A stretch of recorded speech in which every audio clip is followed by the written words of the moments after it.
I mean, it's Cooper Rush worth 2.5 points. I would hope Quinn Ewers put up a decent stat line against Arizona State. If he didn't, we have a real problem. You can say the same thing about Creighton. Okay, they had the one good game against Kansas at home. When Toast talks about the kicking market, it's like some earth is flat shit. Andy, true or false, this is going to be a dog walking. Dog walking. This is my dog walking of the day. I think it's going to be very ugly. Dog walking. I think this is going to be ugly. Hey, get this sword. Every game, they would win the national title. That's what I'm saying. Like, For they real. have that's such a home court advantage that, like, it just last year was a little bit different. I don't know. I'm just not a fan this year. Go ahead, Kyle. Sorry. Well, before we get into it, just want to give a special shout out to the Canes. Never a doubt. Never a goddamn doubt. I had 7.5. Oh, you had Florida State minus 7.5? Yeah, it was 8.5. I forgot to bet it. It went down to 7.5, and I bet it. Thank God. So Helms took Miami first half, and it was tied at halftime. So he's celebrating Miami first half. They come out in the second half, and Florida State takes like a 7-point lead. And I was like, dude, this is my nightmare. Helms wins on a stupid first half, and I lose. Like, this is worst case scenario. But we got the cover. Actually had a good night. It went 3-1 tonight. Also want to give a shout out to IU Indy. I was wondering when that was coming. Yeah, what a game. And Helms in the chat, he said Detroit Mercy money line. I believe he said it twice. He was that confident. Fading IU Indy, it's just a sign of a brand new bettor, someone who's brand new to sports betting, honestly. You don't lay points with Mercy. You do not lay, more importantly, you don't lay points to IU Indy. No, that's just disrespectful as shit, to be honest. Just a rookie move. It's all good. Make them. Everybody makes them. So I got 9 games lined up. Oh, by the way, Trevor, I'm going to hit up Mac over there. We should try to do something like a big March Madness pool with like all 3 of the channels together, like everyone in like some kind of competition. Because between the 3 of us, the 3 channels, I bet we can get like a real fun group of people in there. And I'll make graphics and like cover it. I was thinking about that earlier today. We should do something fun for that. So you talking like a bracket or like channel versus channel? That's sick. Ooh. The problem is our channel is, shout out you guys, we really appreciate you, is split between both of your channels for the most part.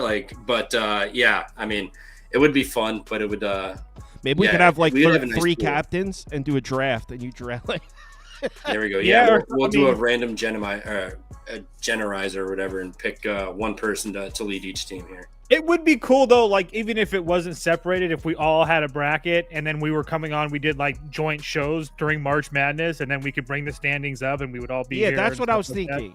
That would be fun. That'd be really fun. Yeah, because a lot of the people they watch everybody on Sunday or something. Most of the people they watch all 3 channels, so it's like all the same group. We all know each other, so I thought that we should try to organize something. Can I give a quick shout out really quick too? Shout out to Prop Beaver coming around on the Cincinnati Reds. He is now a believer. He is on the train.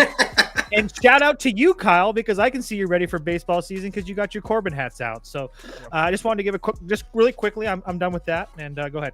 Yeah, there's an NBA video coming later. Me and Prop Beaver were making it about an hour ago, and he like stopped at what we're doing in the middle. He goes, I think Toast might be right about the Reds.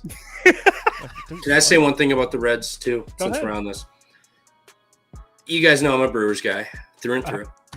Whenever they play the Reds, Ellie De La Cruz kills us. Just take his bases, steals everything. You're welcome for that free money. Other than that, you don't fade the Brewers. It's a losing gesture. I'll never forget when he stole second, third at home. The most electrifying man in baseball. It was just absolutely electric. Trust me. But who was in the playoffs though? Wasn't the Reds. Someone goes, I left the pump fake pod to come here. Pump fake pod, get the fuck out of here. Like, he's here. Hey, thanks for giving us the views for that hour and a half. Did you really like Trevor? No, I think he's bullshitting. I know, obviously. But all right. Was it? Oh, sports scientist Jacob. He knows. Oh yeah, this is funny. Yeah. So Northwestern, Ohio State. I got 9 games queued up. We'll see if you guys are into them. I don't have any college basketball bets. There is one that I can't wait to rub in both your guys' faces and coming up in a couple. First up, Northwestern, Ohio. Actually, I think it's just Trevor. I don't know if Toast was on the other side. I know Trevor was on the other side when I took Vermont at plus money. I wasn't involved. Northwestern at Ohio State. Ohio State laying 10.5. Northwestern is okay. I know they're missing the barn, Are they still missing the second guy? Because in their last game, they were missing 2 of their top pieces. Yeah. Leach. Yeah. And he's not coming back anytime soon. So same situation. But again, they're not losing by margin. So I lean Northwestern here. Yes. Ohio State's off a loss and at home. 3rd straight home game. Fantastic spot for Ohio State. But they're really hit or miss. And again, I'm sure they play better than they did against Michigan. Obviously, Michigan's a much better team than Northwestern. But again, even with the injuries, Northwestern on the road at Washington loses by 5, on the road at Oregon loses by 6, at home to Nebraska loses by 4. I mean, again, is Ohio State better than those teams? Yeah, but not by 2 possessions or 2.5 points. So regardless, I didn't bet Northwestern. I want to see what this line does, but there's no way in hell I'm laying over 10 with Ohio State personally. Yeah, so Ohio State did have a big win over Washington. Other than that, they beat Penn State. So I mean, there is a couple double-digit wins in here. Penn State, Iowa. It's not like they're incapable of it. Trev? Yeah, we were just talking about this, and I was kind of torn, but there was a good point brought up. Like Ohio State, they beat the shit out of these bad teams, and they lose games to better teams. And Northwestern losing Barnheiser and Leach too. Now they're laying 10 on the road after a heartbreaker. Shout out Bruce Thornton for airmailing a fucking 4-foot floater for overtime. But yeah, brutal. So I'm actually going to lay with Ohio State here. I think they've run it up. I'm not a huge fan of laying a bunch of points other than a 1 possession with Diebler here, but it is a good point. Like they do blow out these rough teams, and now you got Northwestern down their 2 best players on the road. Their season's pretty much over. I'm not even sure they can make the Big Ten tournament unless they win out, which maybe they get up for. But I'll take Ohio State with the 10 here. This number feels ridiculous, and Ohio State has also just blown out these rough teams. So I will take Ohio State here. I will bet this one too. I'm actually going to go bet it right now before it moves up. I'm putting Ohio State up for me, but I will not be betting it. I've seen too much from Ohio State. It's just, dude, yeah. They're so volatile. Mobley's I agree. not You what I have a thought good he point. was. And I agree with you that the number's probably big for a reason. But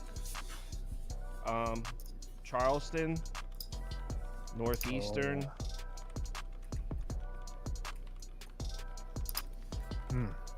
I know you guys cashed on a Northeastern bet. You both had it. It was probably like a couple weeks ago now. Northeastern catching a 1.5 at home. You guys have any thoughts on this one? Curious to see what Trevor thinks here, because I feel like I want to play Charleston, but at the same time, I feel like this number's a little short. I don't know. What do you think? I like Northeastern. Okay. Cool. I've won some money off of them this year. We've seen them get up in big games here, especially late in the season, and knock off some of the top dogs in the CAA here. Now, you got Charleston. I'm not a believer in their defense. They have one player essentially. Like I know it's kind of, you could say, disrespectful to just write off anyone else on this team, but other than Berzovic, I have not been impressed with this Charleston team. I think Northeastern at home against the top dog in the CAA here, and them fighting to gain some ground in the conference. Now, obviously, they can't win the conference, but them able to gain some spots, better seeding in the tournament here with this will be 4 games left, including this one. I think they get up for this, especially since they have Monmouth, NCA&T, and William & Mary, who William & Mary has been kind of hit or miss to start to end the season here. They were really hot, then they've started to flounder a little bit. So I like Northeastern to get up here, get this win, and move up in the seeding potentially here, and not have to play like 4 or 5 games in a row in the conference tournament. I kind of want to bet Charleston. I was going to say, I lean Charleston, and here's why. UNC Wilmington just lost against Elon, so now if Charleston were to win this game, that would put them at 11-4. That would put them in the second, or maybe tied for second or whatnot. So obviously Northeastern needs this game too. But the other thing is that Tavares kid is finally back for Charleston. I mean, and he's a big bucket getter for them. He scored only his second game back after missing like 7 or 8 games. Scored 22 against UNC Wilmington and 28 against North Carolina A&T. So I agree that the defense is bad, but that offense is always humming. And at this point, I don't know if the Northeastern defense can slow him down enough at this point with he's back and healthy. So I lean Charleston. I don't know if I'm going to bet it. I'm going to see what this line does. As far as the comments, Juice is on Northeastern. Miranda says, when I see a number like this, I'm choosing the home team at this point. So Northeastern. B. Felly says Northeast. What is WTS? Way too short, maybe? Way too short? Damn, B. Felly. Really, we're dropping way too short abbreviations in here. Let's type it out, guys. Bro. Type it out. Way too short? WTS. Vermont has won each. Okay. So, that's it. Not a lot of people gave picks for that one. Bryant, Vermont, and it was about a week ago. Trevor went on a rant on the Pump Fake Pod. I was listening. I was humble. I didn't come out and put him in his place, but I tried to explain to him that Vermont owns this conference. In fact, last year we were joking on the show calling the conference tournament the Vermont Invitational. Oh, my God. So this time of year, you don't lay points to Vermont, and I'm going to say the same thing again. You don't lay points to the team that owns the conference. It's like laying points to the Chiefs because they started off 6-6 with Bo Nix.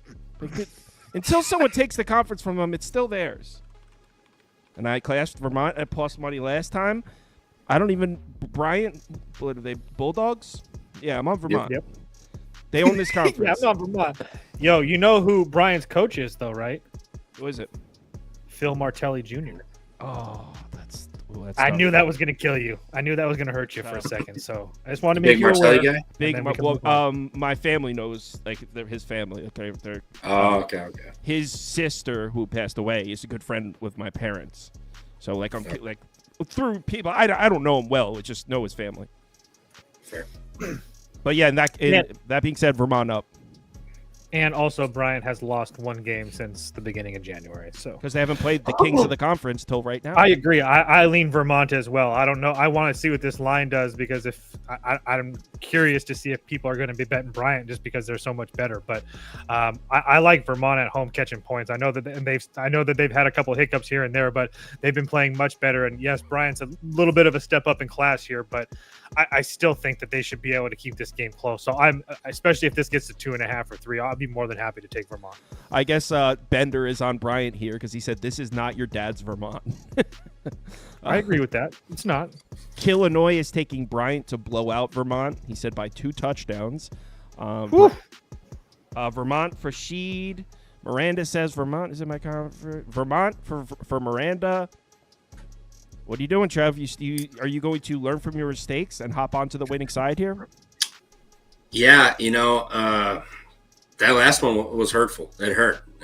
But I'll take Vermont here. I mean, they've been playing a lot better lately. Last time they played Bryant, they lost by 20 on the road. So now you got a revenge spot where you got just abused, to put it lightly, against this team. Now they're coming into your house. You're on a little bit of a run here. You're playing better. I think this is probably the last time we get Vermont at plus points to end the year. I think they're going to go on a run here. I mean, they have UMass Lowell, NJIT, UMBC, and Albany here. So a win here heading into a conference tournament on a 9-game win streak. I think they're going to start feeling pretty good. This is a big get-up game, and you just got embarrassed against this team last time out. So I know Bryant hasn't lost many games. I think, like Toe said, 1 or 2 since conference play started. But I think Vermont, maybe they figured it out. They've won 6 of their last 8. And, the losses were UMBC and Binghamton. But you got embarrassed by this team last time out. Now they come to your floor. I think you get it done. Maybe it's not a good sign that I'm flipping over and finally buying Vermont again. But no, it's a great sign. I'm going to take Vermont here. It's Vermont time of year right now, late February. Also, to that get-up spot, Bryant and Maine still have to play each other. So there's still a chance for Vermont to, unless they're crazy tiebreakers towards everybody else, there's still a chance for Vermont to win this conference. If Maine were to beat Bryant again, that would give Bryant 3 losses on the year. So there's a lot of seeding to be placed here so far left in this conference. So as far as the comments, more comments coming in. Everyone's taking Vermont. Sports scientist Jacob, get locked in. The forecast card, Tinker's in here taking Vermont. Rod Z, check this out from the Rodfather. Vermont has won 22 consecutive home night games. Hell yeah. 22. We're Can't polling 76% Vermont. So I look, small sample size, but if our sample is any reflection of the betting public, it's going to be a heavy public side here, Vermont. Man, Trevor, do you think it's going to be a heavy public side? I mean, Bryant's much better. I mean, I mean, we're a very small sample of people. Right. No, I know. I was curious to hear what Brian. Just because. Yeah, I mean, I think maybe a little bit just because it's the household recognition of the name, but at the same time, like Bryant hasn't been a slouch this year, so I think catching them like 2.5, maybe this will be 1.5 tomorrow. I think people will start to buy into Bryant at some point, but I just think right now like Vermont has clicked, like they figured it out. Like I was wrong on the last one, but they've won. They keep winning. It's not like the American East is full of a bunch of I get it. Murders row of teams. So I think them getting up after getting embarrassed by 20, catching points at home is a little disrespectful to Becker and company. In this next one, I like USC here. A sell high on the Terps, 10.5. USC just got upset on their home floor, laying a big number. No one's trying to bet USC right now. Everyone's loving Maryland right now. This is the ultimate buy low, sell high spot. Trojans up, double digits. Go ahead, Trevor, because I couldn't agree more, but I'm kind of a little bit of a USC homer. So I'm not a USC homer. I know you're not. I'm still liking Maryland here. I mean, they're gonna have Queen and Reese inside, which USC will have no answer for. Not to mention they have Gillespie out as the guard here, and what's the other guy's name? Rodney Rice. Rodney Rice out there too. I think they have more pieces. I think this 10.5 is a little baity for USC personally. I think seeing them catch 10.5 points after this will be their second West Coast or East Coast trip over here, but they went to Illinois and Wisconsin or Indiana, so they've got to fly further this time. So that might set them off a little bit here, just a little offsetting. But I think Maryland's going to have the advantage inside and out, and I think they're going to get it done. I know Desmond Claude is an absolute monster for USC, which he can single-handedly keep a team in a game, 100%. But I still believe in this Terps team. You know, I've shit on them a few times, you know, when they play Wisconsin and whatnot, but they've proven me wrong, you know, so I gotta eat crow here, and I'll take Maryland. You shit on them when they played Nebraska when you were on the fake sharp side. But they were lucky, all right. They hit every bucket when they needed to, all right. That's called good basketball. So good basketball luck, okay. You know, same shit. Our comments, heavy Maryland here. Good. Gerbens is on the Terps. Maryland. Sheed, Maryland. Juice. Juice is on USC with me. What's up, Juice? Yeah. Okay. So yeah, I do like USC. I will be betting USC. I think the Terps are going to get bet up. But what has Maryland done at home to make me confident to bet them minus 10.5? I mean, take out the UCLA game after UCLA had traveled 10,000 miles at that point to finally play them. And then besides that, they have a 6-point victory against Minnesota, a 3-point victory against Nebraska, 10 points against Wisconsin, 9 points against Rutgers. And then 25 against Iowa, and Iowa absolutely melted away in the second half. I think that game was tied or close to being tied at halftime. I mean, I just don't feel like Maryland's really played that well at home. And you have a USC team that, yeah, Maryland does have those big guys, but if there's one thing that USC has is size. They're one of the biggest teams in the country, so I do think they're going to be able to hold their own. I know that USC is not a fantastic rebounding team, but I don't know. Maybe I'm just a little bit too much of a believer in this USC team, but I do think that they can stay within this one. I know that they just had a really bad home loss, and I just think that heading out on the road to the East Coast, this is a little bit of a breath of fresh air for them.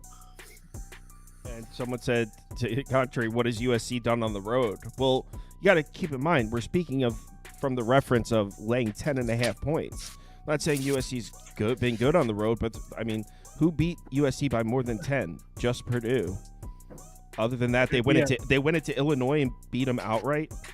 That was on the road. I'll give you a caveat for that Purdue game. Desmond Claude wasn't out. Yeah, so their best player was out against Purdue. If you take that one out, I mean, there's actually some good road performances here. I mean, yeah, a 2-point loss to Northwestern. They beat Nebraska.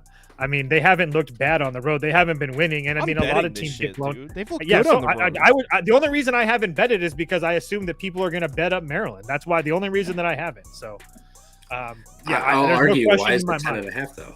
Because Maryland, dude, USC looks like shit, and Maryland's been good. Maryland looks awesome. I don't think you can hang a Maryland minus 8.5 line out there. I know that's a big difference. My point being, I don't think you can hang this number under 10 to start without it getting look at the blasted. poll. People are betting. No, Maryland. I get it. I get it. That's what I'm saying. No, but they're more than half. The people are betting Maryland at 10.5. So it's not like. I'm just saying, if it was under 10, it would get slammed even more by sharp. Fair. Yeah. Let's talk UT Martin, Tennessee Tech. Dude, UT Martin let us all down. I tailed you guys on that. I don't even want to talk about this bullshit. The only reason I put it in there is because I figured you guys would want to talk about the loss that you guys just took, or we all took. I was on. Oh that yeah, too. let's talk about how we don't have to spend a ton of time on this one. They were never in the game, just bums. Just absolute. You guys have a play in this one, or? I'll lean UT Martin here. It's a revenge spot. UT Martin just literally let everybody down. Now the line's just going to flip over to Tennessee Tech lane. 2.5. I know Tennessee Tech's lost 2 straight, 3 of their last 4, but Martin hasn't been bad. I know they just lost that last game, but they ran into a buzzsaw. I mean, Tennessee State was hot, and Martin did pull it back a time or two and just can never get over that hump. So I think they respond here on the road. I think it's a little bit of an overreaction to this. I know they haven't played great all year, but revenge spot. They started playing hot, and then they just ran into a buzzsaw. So I'll take Martin plus 2.5. Probably not going to bet this game though. Toast. Same thing for me, Martin. And the only thing I wanted to add is that Tennessee State shot 50% from deep in that game. So it's just really hard to beat a team when they shoot 50% from deep. So let's move on to the next one, which is Sam Houston State, Western Kentucky, some Conference USA, some CUSA.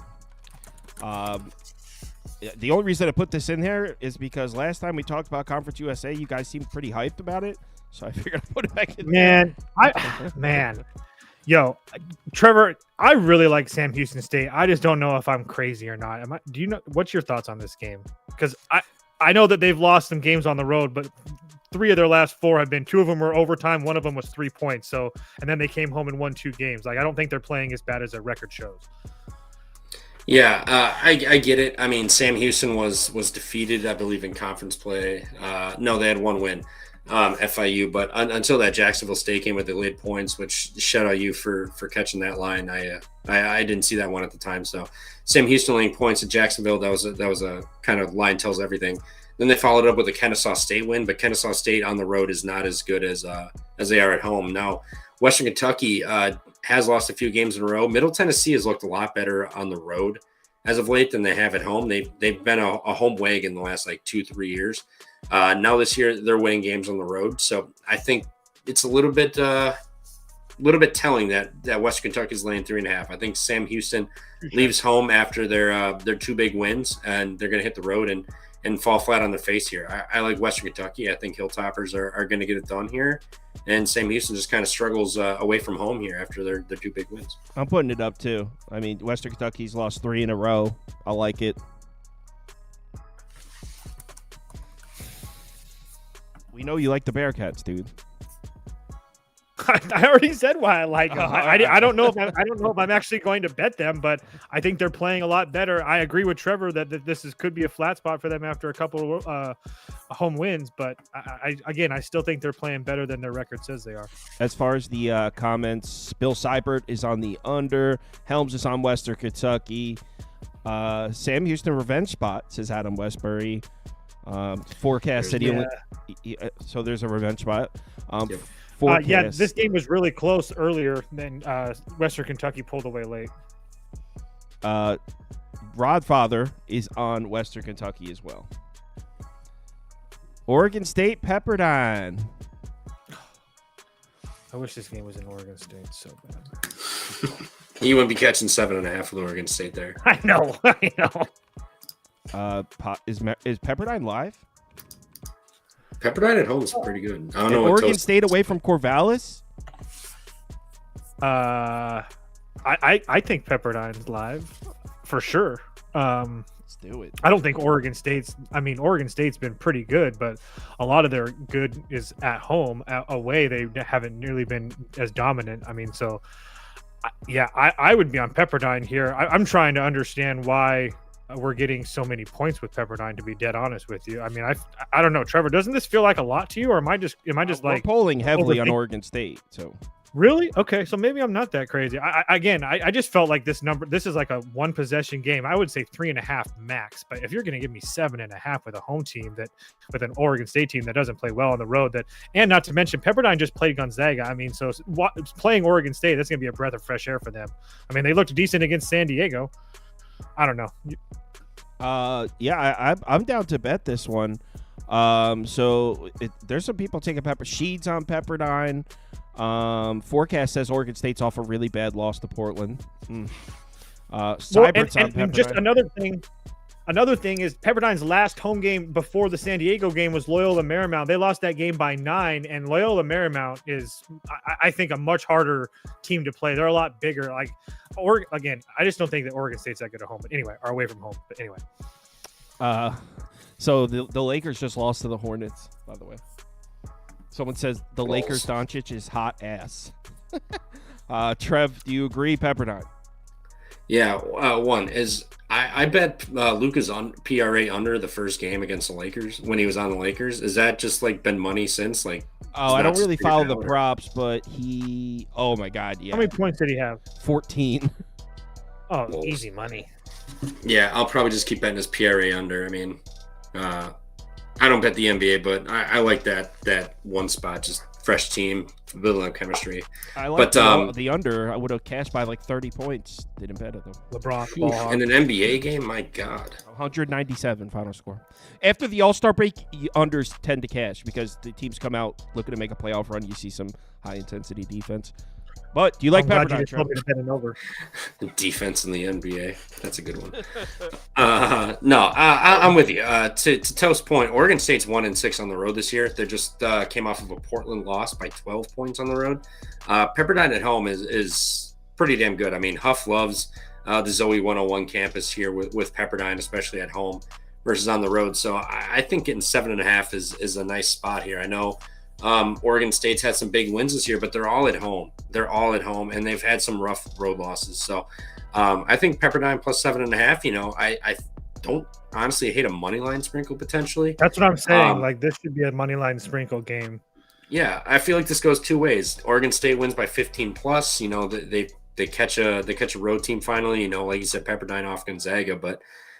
If they don't cover, I honestly think they probably lose this game outright. They have just not been the same way from Corvallis. And when they step up in competition, they play up. But when they, play down step down in competition, they play down to that also. So I think Pepperdine potentially live here. The 7.5, I will more than likely be on tomorrow also. Also, just one other thing, Pepperdine's also played like a sneaky good schedule. I'm pretty sure they're in the top 100. I mean, because early on in the year, they played all those UC San Diego, Irvine, and stuff like that. And all those teams, as far as KenPom concerns, like within the top 100, if not way good. So they've been tested very much a lot this year. So I trust them to play well at home later on here in the year. I know 15.5 is a big number, but isn't San Francisco up towards the top of the conference and Pacific is ass? Correct. So, is this one where we lay? I'm putting it up. I don't know. Yeah. I mean, Pacific's like the worst team in the conference, right? Yeah. So San Francisco's up there with Gonzaga and St. Mary's. What am I missing? We would lay this number with Gonzaga. We would lay it with St. Mary's. San Francisco's right there. Unless you don't think San Francisco's as good. I would lay this number with Gonzaga. You wouldn't? Dude. No. Pacific? Aren't they terrible? They get up. Yeah. Oh, they get up. They get up. I'm just saying, dude. I just don't. I think that San Francisco is really good. This is just a lot of points. Take Pacific then. No, it's just a lot of points for a conference game. So, San Francisco's got 2 huge games after this with Oregon State on the road that they're going to have, and then they're going to have Gonzaga at home. So I'm sure I'm not saying that they don't get up for Pacific, but I'm just saying, like, I can see them getting up early and then kind of cruising and win this game by 12 or 13 or something like that. So, I mean, yeah, I would lean Pacific just because it's a lot of points, but not to mention you're probably only get like 65 possessions in this game. So Pacific plays very slow, and so does San Francisco. Yeah, I think I'm going to bet this, San Francisco. You guys are like Pacific? I don't. Pacific's They're bad, dude. I don't even watch the conference, and I know they're bad. Every time Lamar I see Pacific, they're getting beat by 40 points. Lamar Washington legacy night. It's coming.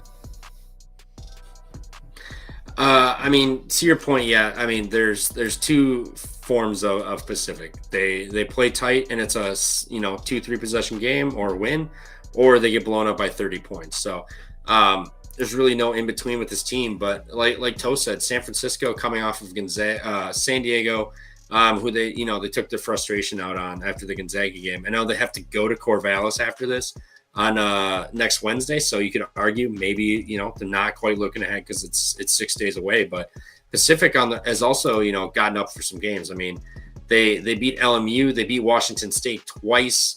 They played San Francisco to an 8-point game last time. That wasn't home, so I would tend to lean more towards this is a San Fran look ahead potentially, and a lot of people are San Francisco is a good team. Like it's not like a random team. Like people are aware of this team and how good they can be. So I'm with Toast. I think Pacific probably loses this game by like 11, 12 points, somewhere around there.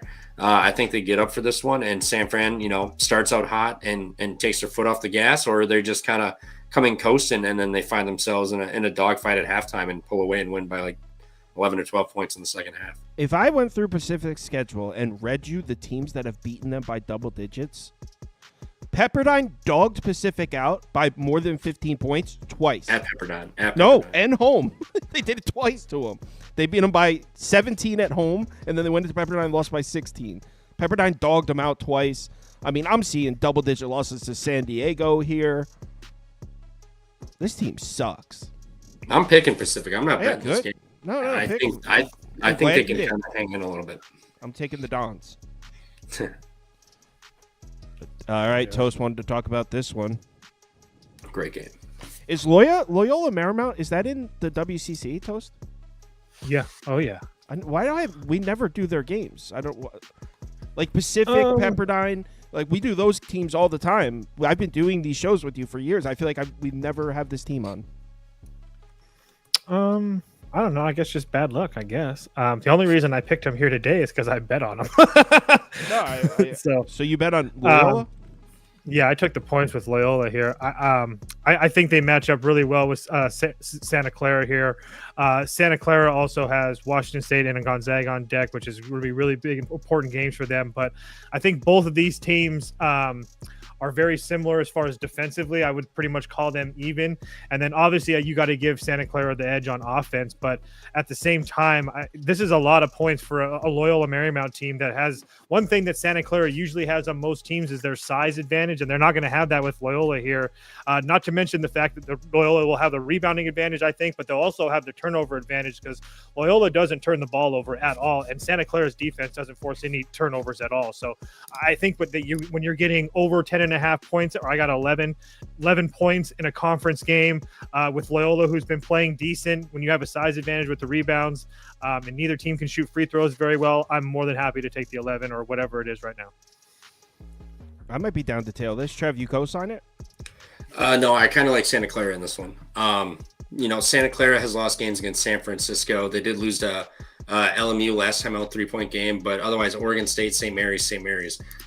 They've gotten up for these games, and they are coming off of a St. Mary's loss. So I think coming home in a revenge spot against LMU here, I think they get up, knowing that they have to go to Washington State, which Washington State's not a crazy opponent, but in the WCC they're definitely top of the food chain here. So I know you could argue a little bit of a look ahead, but I think them off of a loss coming home again in a revenge spot, I think they get up for this game and they get it done. Santa Clara can rebound. They can make life hell on you defensively, and they grind you out on defense. So I think they get up. I think they kind of dog walk them, and then once they hit Washington State, I think it's kind of a rough spot there for them potentially. But Washington State will be off the Gonzaga game, so we'll see how Washington State responds off that brutal beatdown tonight.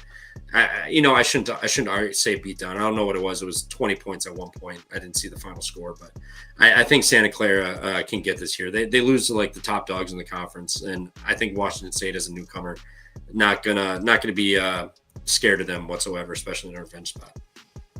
Yeah, I'm not betting this because I don't know shit. I didn't even know that team was in the conference until just now. So, Toast, do you remember Le Pepe? Mm-hmm. Oh, the dude, that I'm dude. a Gonzaga guy. Of course I know who that is. I watch that son of a bitch all the time. That fucking hairdo. I think Kobe on TCE always called him prison strength Le Pepe too. That guy was. I have no he idea what played you guys are talking about. He played like 6 years. He was there forever. Yeah, dude. It was like Brad Davidson and Aaron Kraft. Yeah. All right, I got an NBA video to make. Got to do the league. Got a couple things to do. Tomorrow, same time, 4 p.m. and then the midnight probably we'll do Fridays. The Friday slates are never really great, but we'll check it out. Maybe there's a few games we'll hop on.